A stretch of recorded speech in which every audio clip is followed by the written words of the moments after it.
একটি বাইকের দাম প্রথমে 10% বেড়েছে, পরে আবার 8% বেড়েছে। মোট কত শতাংশ বৃদ্ধি হয়েছে? এটা আরআরবি গ্রুপ ডিতে আসা 2022-এর প্রশ্ন।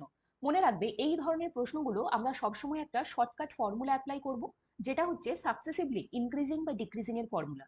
যদি পরপর দুবার চেঞ্জ, একবার X%, আরেকটা চেঞ্জ হয় Y%, তাহলে ওভারঅল চেঞ্জ কত পার্সেন্টেজ হয়েছে সেটা আমাদের X+Y+XY/100 এই ফর্মুলাটা অ্যাপ্লাই করে করতে হবে, যেটাকে বলা হয় সাকসেসিভলি ইনক্রিজিং বা ডিক্রিজিং এর ফর্মুলা। যখন ইনক্রিজ হবে তখন আমরা প্লাস সাইন ইউজ করব, আর যখন ডিক্রিজ হবে বলবে তখন আমরা মাইনাস সাইন ইউজ করব। যেহেতু এখানে দুবারই ইনক্রিজ করার কথা বলা হয়েছে, প্রথমে 10% ইনক্রিজ করেছে, পরে আবার 8%, তার মানে একটার উপরে একটা কন্টিনিউ চেঞ্জ হতে হতে যাচ্ছে। তো এই ধরনের প্রশ্ন সবসময় কিন্তু এই ফর্মুলার অ্যাপ্লিকেশন করে আসবে।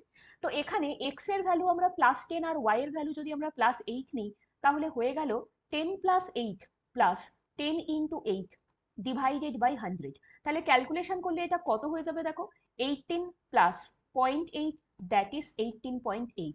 আর যেহেতু আমাদের সাইন প্লাস ফর্মেটে এসেছে, এখানে যেহেতু দুটোই প্লাস, তো ডেফিনেটলি ওভারঅল যে সাইনটা সেটা প্লাসেই আসবে। তো আমরা বলবো ওভারঅল 18.8% ইনক্রিজ করেছে।